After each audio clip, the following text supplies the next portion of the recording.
Someone asked me if I could do a real world meal and insulin dosage and see what it did to my blood sugar. So I figured I'd do a quick update and try to get this correct. I'm just kind of doing it spur of the moment, but I want to mention one thing before I do.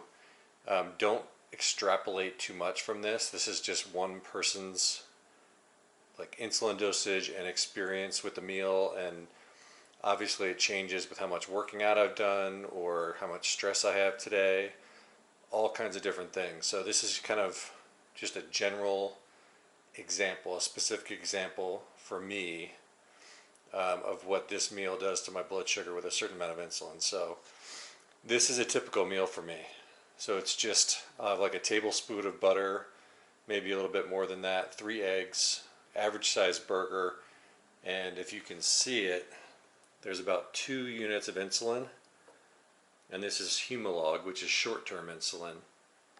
So I take that right before my meal, and since there's proteins and fats, sometimes the curve is a little bit too fast, but it's such a small amount of insulin, it usually takes care of the initial burst, which isn't very big. And then if I need to take another shot later, I will, or maybe I'll work out to keep my blood sugar stable after. So this is the beginning, and I will edit it and make small segments about where I go from each one. And hold on one second, let me get my tester out because I forgot that part.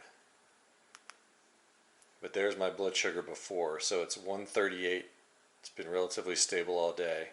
So that's the starting point, 138, and it's 230, I think that says, 240. So I will make the meal and then we'll see where it goes. Alright, the meal is done. It is now 2:56. I think we started at 2:40. And I already took insulin. I took it right after I made the first segment of the video. And just to show you, my blood sugar did go up a little bit. You can just see it just changed from 146 to 150. I did have to take my thyroid meds. Sometimes that won't do anything. Sometimes it does give it a little bump up. So again, variables. So just keep that in mind. It went up a little bit before I've even eaten, but it should be correcting a little bit with the insulin, and it's usually just a little bit of a bump with the thyroid, then it goes away. So I'm going to eat, and then I'll give you updates with more segments and see what the blood sugar does. Alright, so it's just about 2:30, and that's my blood sugar. It's 150. I'm just showing you the longer term graph. I would have waited longer, but my kids are supposed to get home soon. It'll be madhouse then, so that's where we are, 150, almost an hour in.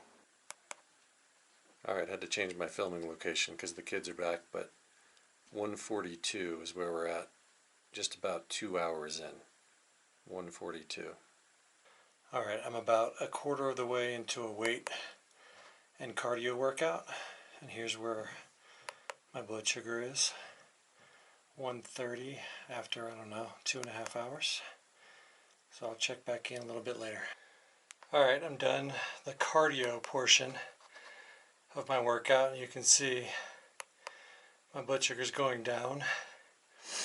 Not drastically, but it's got that diagonal down arrow, which I'm not going to worry about at this point because usually I get a spike afterwards. So I'm going to try to get through my weight workout and see if I don't go too low.